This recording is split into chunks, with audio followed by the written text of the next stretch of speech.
kung ang hanap mo ay ang ultimate batil-patong food trip, hindi mo mamimiss yan dito kasi sa Tuguegarao City pa lang, over 200 pansiterias na ang mapagpipilian mo. At pupuntahan natin yung isa sa mga pinakanaunang nag-serve ng batil-patong sa kanilang kainan.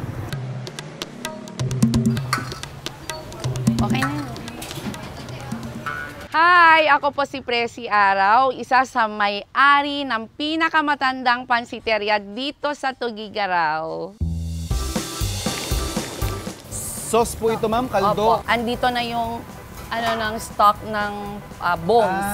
Andyan na. Ako, ma'am. Wow, hindi lang buto-buto, Yes po. Ito. Charan!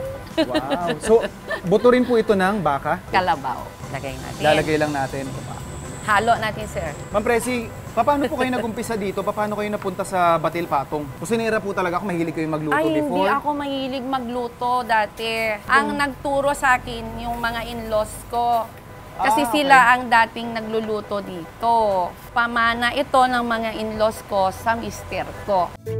Malaki ang naitulong talaga. Lalo na po ngayon, dito po kumukuha kami ng pangkabuhayan. Ang nagugustuhan ko lang dito kasi mine-maintain nyo bukod yung sa traditions, kahoy yung lutuan.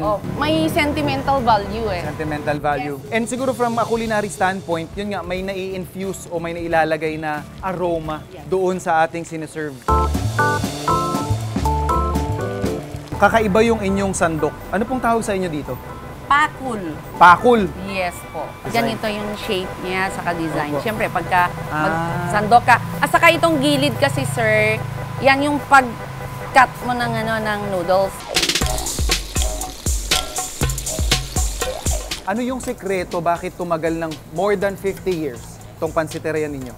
Siguro dahil sa andun yung love ng pagluluto. Bilang isa sa pinakamatandang pansiteria dito sa Tuguegarao, sobrang proud po ako. Pasado ba ako, ma'am? Ay, super, sir! Pwede ba ako sumideline muna dito? Naku, hindi ko kaya yung ano mo, sir. Okay na ako, basta pwede kong kainin lahat ng pansit batil-patong na gusto ko, ha?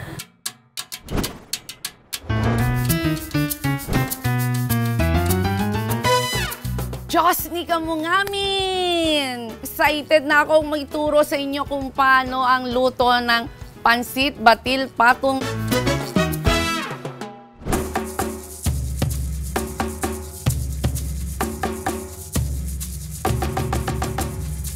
Siyempre, Knorr shrimp broth cubes, pampalasa. Umpisahan na natin.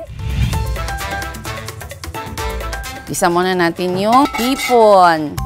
Dahil mahal ang shrimp, nakakatulong ang Knorr shrimp cubes. Dahil para sa akin, malasa talaga ang hipon. Tikman natin.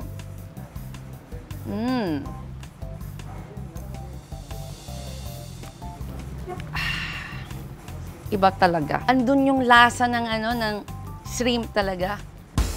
Ayan, kumukulo na. Ihalo na natin tong Mickey. Tatanggalan na natin ng sabaw. Gagamitin natin ito sa batil. So next natin, tong itlog na ipapatong na natin.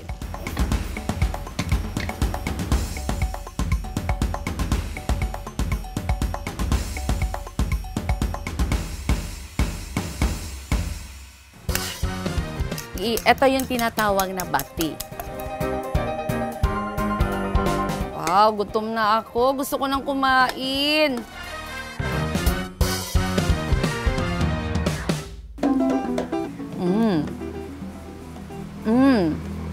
Andun talaga yung lasa talaga ng hipon.